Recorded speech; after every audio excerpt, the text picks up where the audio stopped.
السلام علیکم ورحمۃ اللہ تعالی وبرکاتہ۔ الحمدللہ والصلاة والسلام علی رسول اللہ وعلی آلہ واصحابہ اجمعین۔ قال اللہ تبارک وتعالی فی القرآن العظیم وقرنا فی بیوتکن ولا تبرجن تبرج الجاہلیۃ الاولی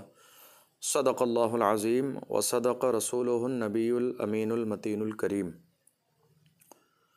الصلاۃ والسلام علیک یا رسول اللہ وعلی آلک واصحابک یا نور اللہ۔ اس وقت ہمارے پورے ملک میں جس طرح اسلام اور مسلمانوں کے خلاف لگاتار جو پروپیگنڈا کیا جا رہا ہے وہ ہم سب کی نگاہوں کے سامنے ہے۔ الگ الگ موضوعات، الگ الگ موقع، الگ الگ جگہیں اس طرح تیار کی گئی ہیں کہ کسی بھی طرح کسی موقع پر ہمارے ملک ہندوستان میں سکون نہ رہے، بلکہ ہر وہ بات اس وقت ہمارے ملک میں کی جا رہی ہے کہ جس سے ہندو اور مسلمان آمنے سامنے آ جائیں اور نفرت کا ماحول پیدا ہو جائے۔ اور انہی بہت سے موضوعات میں سے ایک موجودہ دور میں بہت تیزی کے ساتھ ہمارے پورے ملک میں جو موضوع گردش کر رہا ہے وہ حجاب کا مسئلہ ہے۔ آج ہمارے اس ملک کی سرزمین پر بالخصوص کرناٹک سے جو ناٹک شروع ہوا، آج وہ ہمارے ملک کے الگ الگ علاقوں میں شروع ہو چکا ہے، کہیں شروع ہونے کی تیاری ہے۔ یہ حالات ہیں، لگاتار ہماری بیٹیوں کو، ہماری بہنوں کو پریشان کیا جا رہا ہے حجاب کے نام پر، اور انہیں اس میں اسکول میں، کلاس میں داخل ہونے کی کوئی اجازت کسی بھی طرح کی نہیں دی جا رہی ہے۔ حالانکہ یہ بات ہندوستان کا رہنے والا ہر باشعور اور سمجھدار انسان جانتا ہے کہ یہ بات جو صرف حجاب کا مسئلہ نہیں ہے، دراصل یہ ہمارے ملک میں جو 2022 کا الیکشن ہے اس کے رخ کو موڑ دینے کا ایک پری پلان، ایک ایجنڈا ہے، جس کو انہوں نے حجاب کا نام دے کر ہندو اور مسلم کرانے کی ایک بار پھر سے یہ سازش کی ہے، تاکہ ہمارے ملک ہندوستان میں ہندو اور مسلم کا ماحول پیدا ہو جائے، نفرتیں اور زیادہ بڑھنے لگ جائیں۔ یہ ایک پورا منصوبہ ہے، ورنہ ہم جس ملک میں رہتے ہیں، ہمارے ملک ہندوستان کے سمویدھان نے، ہمارے قانون نے باضابطہ ہمیں یہ اجازت دی ہے کہ ہم اپنے دھرم کے اعتبار سے، اپنے مذہب کے اعتبار سے، اپنے نظام کے اعتبار سے اپنی زندگی گزار سکتے ہیں۔ اور آج تک ہمارے اس ملک میں بے شمار چیزیں ہوتی ہوئی آئیں، لیکن آج تک کسی کو کوئی اعتراض نہیں تھا۔ اسی اسکول اور کالج میں ہم اور آپ دیکھتے ہیں کہ وہاں لوگ ایک دھارمک کڑا پہن کر اپنے ہاتھ میں آتے ہیں، لیکن کسی کو کوئی اعتراض نہیں ہے۔ وہاں پر لوگ ٹیکا لگا کے آتے ہیں، کسی کو کوئی اعتراض نہیں ہے۔ وہاں پر لوگ باضابطہ ہولی اور دیوالی منا لیتے ہیں، لیکن کسی کو کوئی اعتراض نہیں ہے۔ وہاں اسکول اور کالج میں باضابطہ الگ الگ موقع پر پوجا کی جاتی ہے، لیکن کسی کو کوئی اعتراض نہیں ہے۔ صبح جو پرارتھنا کی جاتی ہے وہ ایک دھارمک طور پر کی جاتی ہے، لیکن کسی کو کوئی اعتراض نہیں ہے۔ اس طرح سے اگر ہم لسٹ بنائیں تو ہزاروں کی تعداد میں چیزیں ہماری نگاہوں کے سامنے ہیں جو باضابطہ دھارمک اعتبار سے چل رہی ہیں اور کسی کو کوئی اعتراض نہیں ہے۔ ہم جس ملک میں رہتے ہیں، آپ دیکھ لیجئے اتر پردیش کے مکھیہ منتری، ان کا اپنا لباس دیکھ لیجئے۔ ان کا لباس کون سا لباس ہے، اس کا کلر کیا ہے، اس کا رنگ کیا ہے، اس کا انداز کیا ہے، میں بھی جانتا ہوں، آپ جانتے ہیں، ہم سب جانتے ہیں۔ لیکن آج تک ہندوستان کی سرزمین پر کسی مسلمان نے ان کے اس لباس پر کبھی کوئی اعتراض نہیں کیا، کبھی کوئی کومنٹ پاس نہیں کیا، چونکہ ان کی اپنی مرضی ہے، ان کا اپنا مزاج ہے، ان کا اپنا دھرم ہے، وہ پہنتے ہیں، ٹھیک ہے۔ جب ہمارے ملک کی سرزمین پر اسکول اور کالج میں یہ سارے کام کیے جا سکتے ہیں، لوگ پرارتھنا کر سکتے ہیں، دھارمک طور پر جو ہے باضابطہ وہ تہوار منا سکتے ہیں، ہولی دیوالی منا سکتے ہیں، کلاوا باندھ سکتے ہیں، کڑا پہن سکتے ہیں، ہمارے اتر پردیش کے مکھیہ منتری باضابطہ وہ لباس پہن سکتے ہیں جو ایک سنت اور مہنت کا لباس ہے، اور اسی کو پہن کر وہ پارلیمنٹ میں جا سکتے ہیں، کسی کو کوئی اعتراض نہیں ہے۔ تو افسوس کی بات یہ ہے کہ اگر ہماری بہن اور بیٹیاں حجاب پہن کر اسکول میں جائیں تو آخر تکلیف کیا ہے، آخر پریشانی کیا ہے، آپ کو دشواری کیا ہے، یہ آپ طے نہیں کریں گے، یہ آپ طے نہیں کریں گے کہ ہماری بیٹیاں کیا پہنیں گی، یہ آپ طے نہیں کریں گے کہ ہم کیا کھائیں گے، یہ آپ طے نہیں کریں گے کہ ہم کب سوئیں گے اور کب جاگیں گے۔ ہمارا اپنا نظام ہے، ہمارا اپنا سسٹم ہے، اللہ کے محبوب صلی اللہ علیہ وسلم نے لا کے ہمیں ایک دین دیا ہے۔ دراصل آج ہمارے ملک میں لگاتار اسلام دشمن طاقتیں ایک میسیج دینے کی لگاتار کوشش کر رہی ہیں کہ اسلام نے عورتوں کو قیدی بنا لیا ہے۔ حجاب عورتوں کے لیے قید کی مانند ہے۔ حجاب، یہ پردہ، یہ برقع، یہ نقاب عورتوں کے لیے بالکل ایک پنجرے کی طرح ہے۔ جس طرح ایک پنجرے میں ایک پرندے کو بند کر دیا جاتا ہے، وہ بالکل قیدیوں والی زندگی گزارتا ہے، بالکل اسی انداز میں مسلمانوں نے عورتوں کو حجاب کے اندر پیک کر دیا۔ وہ غلامی کی زندگی گزار رہی ہیں، وہ قیدی ہیں، انہیں آزادی کی زندگی نہیں دی جا رہی ہے۔ ہمارے اسی ملک میں لگاتار بیٹی پڑھاؤ بیٹی بچاؤ کا نعرہ دیا جا رہا ہے۔ اسی ملک میں، ہمارے ملک ہندوستان میں، الیکشن کے جو ایجنڈے ہیں ان میں ایک ایجنڈا یہ بھی ہے بیٹی کے حوالے سے کہ لڑکی ہوں لڑ سکتی ہوں، ایک نعرہ یہ بھی دیا گیا۔ لیکن آپ دیکھ لیجئے پورے ملک میں آج ہماری بیٹیوں کی عزتوں کو پامال کیا جا رہا ہے، لیکن ایسی صورت میں بیٹی پڑھاؤ بیٹی بچاؤ، لڑکی ہوں لڑ سکتی ہوں کا نعرہ دینے والے بالکل خاموش ہیں۔ ان کی زبان پر آج ہماری بیٹیوں کے حجاب کی حمایت کے لیے ایک بھی جملہ نہیں ہے۔ بیٹیوں کو پریشان کیا جا رہا ہے، لوگ باضابطہ ہماری بیٹیاں نکل کے جا رہی ہیں، لوگ وہاں تالیبیں بجا رہے ہیں، ان کے اوپر گندا پانی ڈال رہے ہیں، ان کے اوپر کامنٹ پاس کر رہے ہیں، ان کو ڈرانے کی کوشش کر رہے ہیں، انہیں دھمکانے کی کوشش کر رہے ہیں، ان کے جسم سے ان کا حجاب اپنے ہاتھوں سے چھیننے کی کوشش کر رہے ہیں۔ یہ تمام تر معاملات سوشل میڈیا کے ذریعے آج صرف ہندوستان نہیں بلکہ پوری دنیا دیکھ رہی ہے۔ نہ جانے کہاں کہاں چلے گئے وہ لوگ جو ہماری بہن اور بیٹیوں کے حوالے سے بڑے ہمدرد نظر آتے تھے۔ جب طلاق کا مسئلہ آیا تو انہوں نے باضابطہ اپنی ہمدردی کا جو اظہار تھا وہ اس انداز میں کیا کہ ہمیں مسلم عورتوں سے بہت زیادہ ہمدردی ہے، اس لیے ہم طلاق کے مسئلے پر بات کر رہے ہیں تاکہ کسی مسلمان بیٹی پر، کسی بہن پر ظلم نہ ہو سکے۔ لیکن آپ دیکھیے یہ اس طرح کے جو جملے ہیں یہ دراصل ہمارے گھروں کے ماحول کو خراب کرنے میں بڑا اہم کردار ادا کر رہے ہیں۔ وہ لوگ جو آج عورتوں کی حمایت کی بات کر رہے ہیں،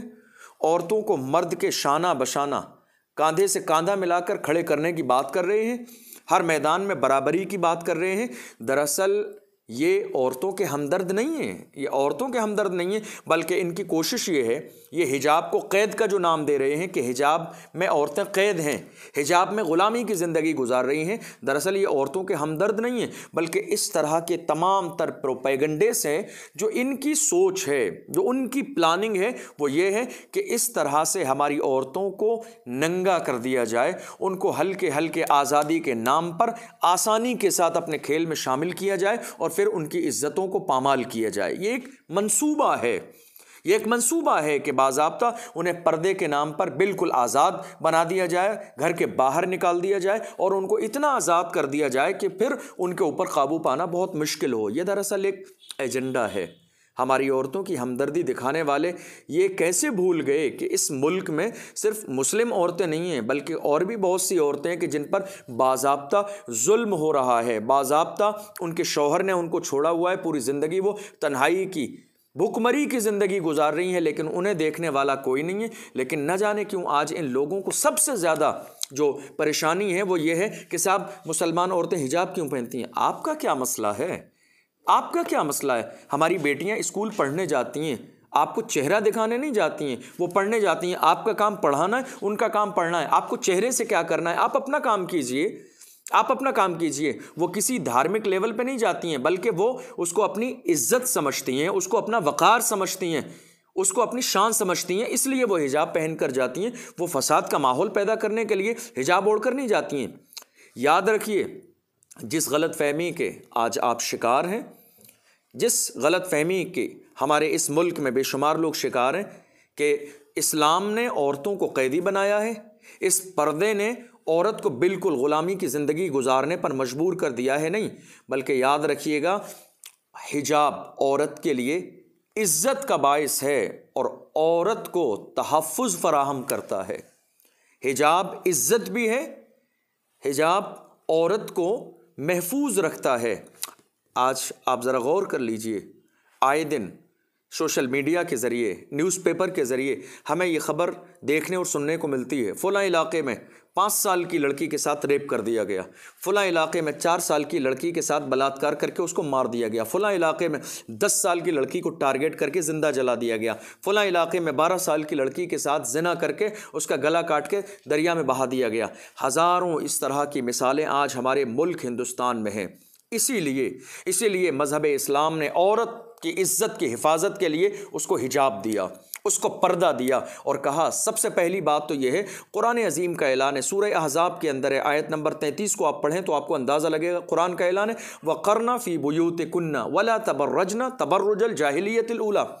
کہ عورتوں کے لیے یہی مناسب اور بہتر ہے وَقَرْنَ فِي بُيُوتِكُنَّ کہ وہ اپنے گھروں میں رہیں، گھروں میں ٹھہری رہیں، باہر نہ نکلیں، وَلَا تَبَرَّجْنَ تَبَرُّجَ الْجَاهِلِيَّةِ الْأُولَىٰ اور وہ ایسے بے پردہ نہ گھومیں جیسے زمانے جاہلیت میں، اسلامی دور سے پہلے جو عورتیں بے پردہ گھوما کرتی تھیں، اس طرح نہ گھومیں بلکہ وہ پردے کے اندر رہیں، گھر کے اندر رہیں۔ یاد رکھیے گا، اسلام حیا والا مذہب ہے، اسلام عورتوں کو عزت دینے والا مذہب ہے، یہ قید نہیں ہے۔ یاد رکھیے گا، ایک قیمتی ہیرا اگر آپ کے پاس ہو، ایک قیمتی ہیرا اگر آپ کے پاس ہو تو کیا کریں گے آپ؟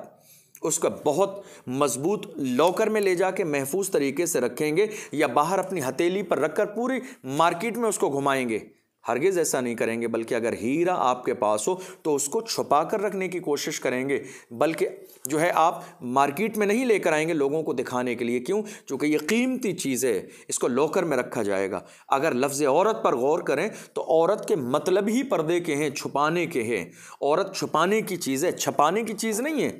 پردہ عزت دیتا ہے، پردہ ان کی عزت کو محفوظ کرنے میں بہت اہم کردار ادا کرتا ہے۔ اس لیے کہ ہم اور آپ جانتے ہیں، جب ایک بہن اور بیٹی دروازے سے باہر نکلتی ہے تو ہزاروں ایسے بھیڑیے باضابطہ ہمیں دنیا میں نظر آتے ہیں جو ہماری بہن اور بیٹیوں کو بری نگاہ سے دیکھتے ہیں۔ ایسے بھیڑیے آج دنیا کے ہر کونے پر موجود ہیں جو عورتوں پر بری نگاہ ڈالتے ہیں، ان کے بارے میں طرح طرح کے خیالات اپنے ذہن میں لاتے ہیں، طرح طرح کی چیزیں ان کے سامنے ہوتی ہیں۔ اسی لیے اسلام نے اس عورت کو پردہ دیا، اس عورت کو حجاب دیا، تاکہ وہ اپنے چہرے کو چھپا لے، تاکہ کسی کی بری نظر اس کے چہرے پر نہ پڑے، تاکہ وہ اس عورت کے بارے میں غلط خیال کرے۔ یاد رکھیے، اللہ کے رسول صلی اللہ علیہ وسلم کی بیوی حضرت سودا رضی اللہ تعالی عنہا نے جب قرآن عظیم کی یہ آیت سنی وَقَرْنَ فِي بُيُوتِكُنَّ وَلَا تَبَرَّجْنَ تَبَرُّجَ الْجَاهِلِيَّةِ الْأُولَىٰ کہ گھروں میں رہیں، گھروں سے باہر نہ نکلیں،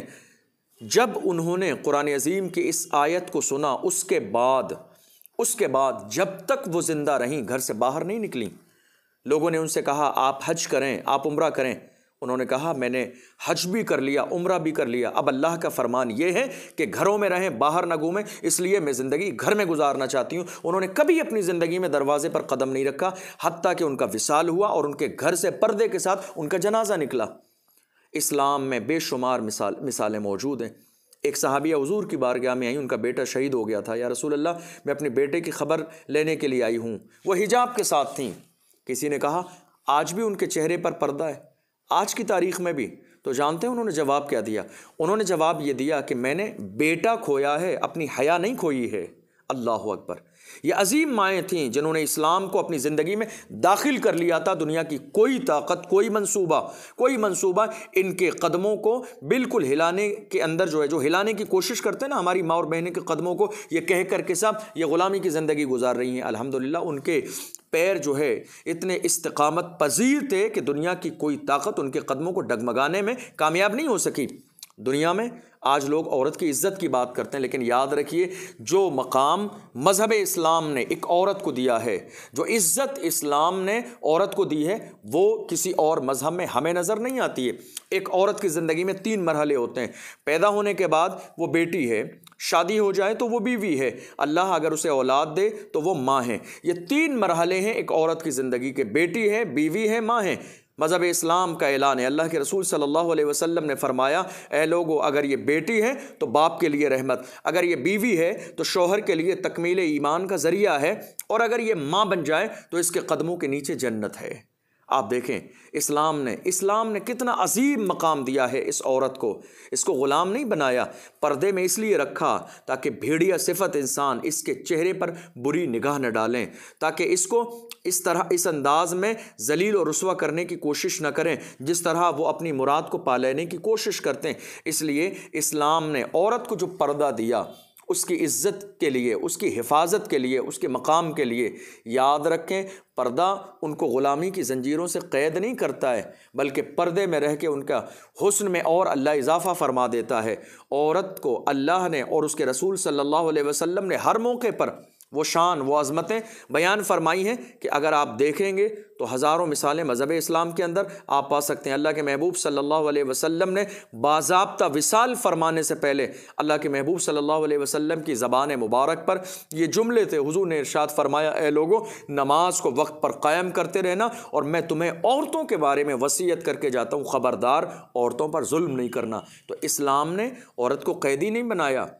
غلامی کی زنجیروں میں نہیں جکڑا اسلام نے، بلکہ یہ پردہ، یہ حجاب جو عورت کو دیا ہے یہ اس کا اپنا دینی حق ہے، شرعی حق ہے، اس کا اپنا ملی حق ہے. اس کا ہمارے ملک کے قانون میں یہ حق موجود ہے کہ وہ اپنی زندگی اپنی مرضی کے مطابق گزار سکتی ہے، وہ جس انداز میں لباس پہننا چاہے پہن سکتی ہے. اسلام کا بھی یہی حکم ہے اور ہمارے ملک کا قانون بھی یہی اجازت دیتا ہے. اس لیے وہ لوگ جو آج عورتوں کے حوالے سے یہ بات کر رہے ہیں کہ اسلام نے عورت کو قیدی بنا دیا، اس کو جو ہے پردے کے اندر قید کر دیا، اس کو زنجیروں میں جکڑ دیا، یہ دراصل کوشش یہ ہے کہ اس طرح کے جملے بول کر ان عورتوں کو جو پردے میں زندگی گزار رہی ہیں ان کو اس طرح جوش دلایا جائے کہ وہ حجاب کو ایک طرف رکھ دیں اور اس غلامی کی زنجیر کو توڑنے کی کوشش کریں. لیکن میں اپنی ماؤں بہنوں سے گزارش کروں گا، پردہ تمہارے لیے زنجیر نہیں ہے، پردہ تمہارے لیے قیدی والی زندگی نہیں ہے، پردہ تمہارے لیے بالکل ایسی زندگی نہیں ہے کہ جو تمہاری عزت کو داغدار کرے،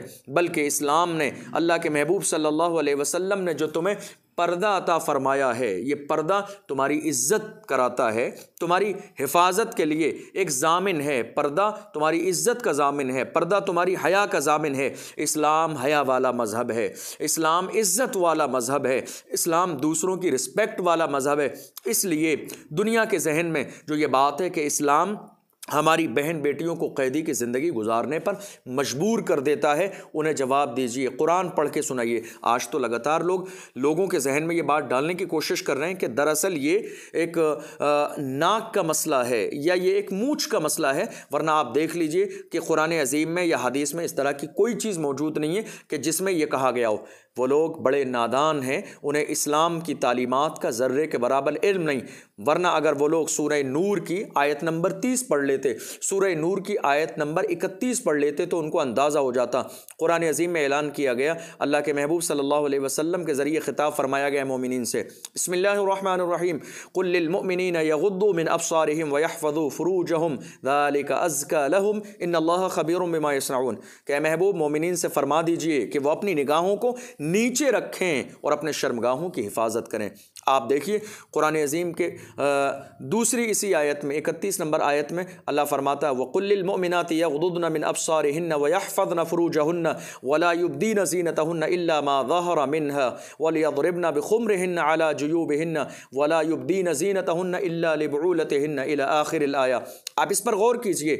ایمان والوں سے کہا گیا اپنی نگاہوں کو نیچے رکھیں، اپنی شرمگاہوں کی حفاظت کریں، باضابطہ زنا سے بچیں، برائی سے بچیں، جرائم کے ارتکاب سے بچیں. اور مومنین کے لیے کہا گیا اے محبوب ان کو فرما دیجئے، ان عورتوں کو، کہ وہ نگاہوں کو نیچا رکھیں، اپنی شرمگاہوں کی حفاظت کریں اور اپنی زینت کو ظاہر نہ کریں، اور اپنے گریبانوں پر، اپنے چہروں پر، اپنے سینے پر حجاب ڈالیں، دوپٹہ ڈالیں. اسی قرآن عظیم کے اندر کہا گیا، سورہ احزاب کو اٹھا کر آپ دیکھیں گے، باضابطہ کہا گیا وَإِذَا سَأَلْتُمُوهُنَّ مَتَاعًا فَاسْأَلُوهُنَّ مِنْ وَرَاءِ حِجَاب. حالانکہ یہ آیت قرآن عظیم کی، یہ آیت اللہ کے محبوب صلی اللہ علیہ وسلم کی بیویوں کے حوالے سے نازل کی گئی، مگر اس کا حکم ہمیشہ کے لیے عام ہے. فرمایا گیا کہ جب تم ان بیویوں سے کچھ مانگو تو حجاب کے ساتھ مانگو تاکہ تمہیں ان کے جسم کا کوئی حصہ نظر نہ آئے. قرآن عظیم کے اندر سورہ احزاب کو اگر آپ پڑھیں گے تو اسی سورہ احزاب کے اندر آیت نمبر 53 پر آپ دیکھیں گے، فرمایا گیا یا ایھا النبی قل لازواجک وبناتک ونساء المؤمنین یدنین علیہن من جلابیبہن ذلک ادنی ان یعرفن فلا یؤذین وکان اللہ غفور رحیما. اے محبوب آپ فرما دیجئے، قل ازواجک اپنی بیویوں سے، و بناتک اپنی بیٹیوں سے، و نساء المؤمنین اور قیامت تک آنے والی تمام مسلم عورتوں سے فرما دیجئے، یدنین علیہن من جلابیبہن ذالک ادنی ان یعرفن فلا یؤذین، کہ وہ حجاب کریں، وہ اپنے چہرے کو، اپنے سینے کو، اپنے حسن کو، اپنی زیب و زینت کو، اپنے بناؤ سنگھار کو چھپائیں، ظاہر نہ کریں، یہ ان کے لیے بہت زیادہ مناسب ہے تاکہ ان کو تکلیف نہ دی جائے اور یہ پہچان لیا جائے کہ یہ پاک باز شہزادیاں ہیں، یہ حیا والی ہیں، یہ عزت والی ہیں، یہ وقار والی ہیں، اور ان کو تکلیف نہ دی جائے۔ حتیٰ کہ قرآن عظیم نے یہاں تک اعلان فرما دیا وَلَا يَضْرِبْنَ بِأَرْجُلِهِنَّ لِيُعْلَمَ مَا يُخْفِينَ مِن زِينَتِهِنَّ، کہ ایک عورت کے لیے یہ بھی جائز نہیں ہے کہ وہ زمین پر اپنے پیر کو تیزی سے رکھے تاکہ آواز ہو اور جو ہے اس کا حسن اور اس کی زینت ظاہر ہو جائے، یا اس عورت کے لیے یہ بھی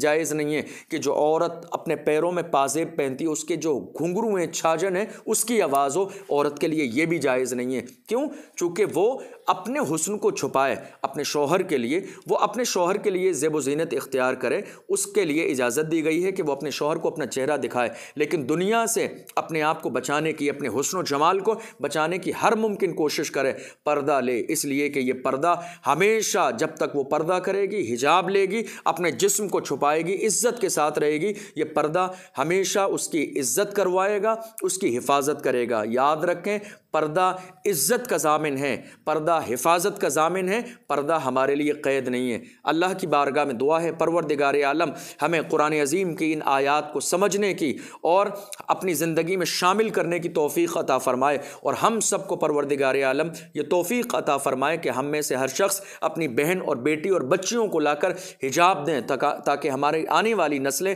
ہماری بیٹیاں، ہماری بچیاں حجاب کو اپنی زندگی میں شامل کریں۔ اللہ کی بارگاہ میں دعا ہے اللہ ہمارے اس سننے سمجھنے کو اپنی بارگاہ میں قبول فرمائے۔ وآخر دعوانا ان الحمد للہ رب العالمین، والسلام علیکم ورحمۃ اللہ وبرکاتہ۔